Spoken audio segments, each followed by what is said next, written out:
1992, the state of Virginia announced there was only one winning ticket in the state's $27 million lottery, and folks, wasn't me. Believe me, it wasn't me. In fact, it wasn't anybody. Amazingly, it was 2,500 Australian investors who chipped in to create a lottery pool. They didn't hope to win, wish to win, or even pray to win. They had a foolproof system.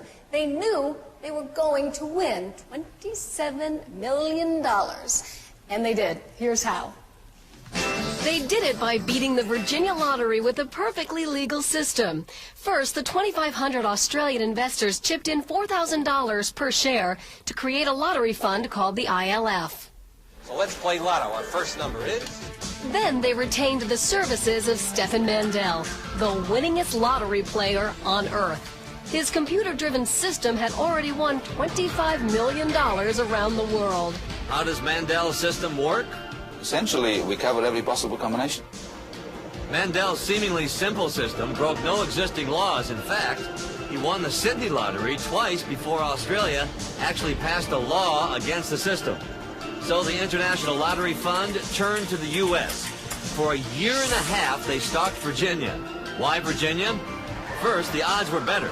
You picked 6 out of only 44 numbers, while in other states, up to 54 numbers were on the lottery cards, which would add millions of combinations to be covered. Also, Virginia had no laws against computer printing your own play slips. And most importantly, no law against buying as many slips as necessary to cover all the possible combinations. There were no rules at the time that would prevent block buying. A person could buy as many tickets as they wanted. In reality, I really never would have imagined that anybody would have ever wanted to try to buy it out. It never happened in the United States, but the very idea of spending over $7 million to buy all the shares in the lottery just seems preposterous. Preposterous? Stefan Mendel's gotten rich dealing in the preposterous. In this case, that meant buying 7.1 million possibilities at $1 a pop. Theoretically, anybody can buy all the possible combinations. Any high school boy or girl can calculate those combinations. Nobody has ever developed a logistical system to lodge such a large amount of play slips. So how do they do it in Virginia? We use something like 20, 30 tons of paper, 30 computers and about 12 laser printers, and there's about 16 people working there full time, so it's a major operation. With the play slips pre-printed, a way to pay for them had to be designed that wouldn't involve truckloads of cash moving through Virginia. So how is that accomplished? They were able to use cashier's checks, which they drew on the bank where they deposited the funds from Australia. That meant the ILF could strike deals with chain store owners to purchase large blocks of tickets without cash. And how did the owners respond? We thought they were nuts. We didn't believe that anyone could, in effect, corner the market on lottery tickets. But one of the things we do is sell lottery tickets. So if someone comes up and says they want to try to buy 700,000 lottery tickets, we're not going to chase them away. Since Virginia had lottery drawings twice a week, the ILF would only have the 72 hours between drawings to process the play slips.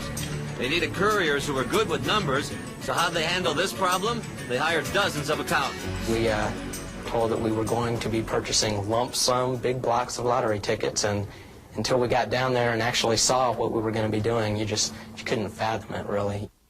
Now the ILF planning was almost complete. They had targeted Virginia, pre-printed the play slips, cut deals with lottery sellers, and hired accountants to act as couriers. But there was still one piece of the puzzle missing. Virginia pays winners over 20 years, so the winnings would have to be big enough to make the $7 million investment worth the trouble.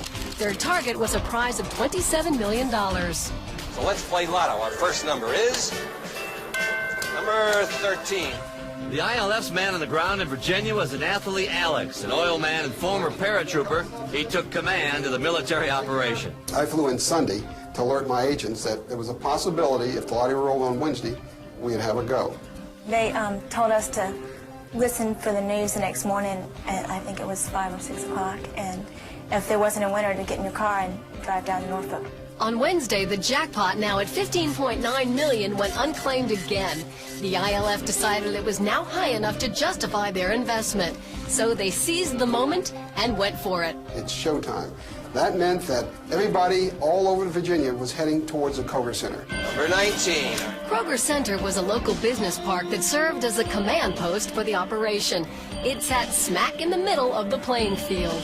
It gave us total access to all the stores. And that gave me a feel for where all the stores were, where we could place our agents, our runners. 50. The plan worked. The courier's job of playing the lottery was going smoothly.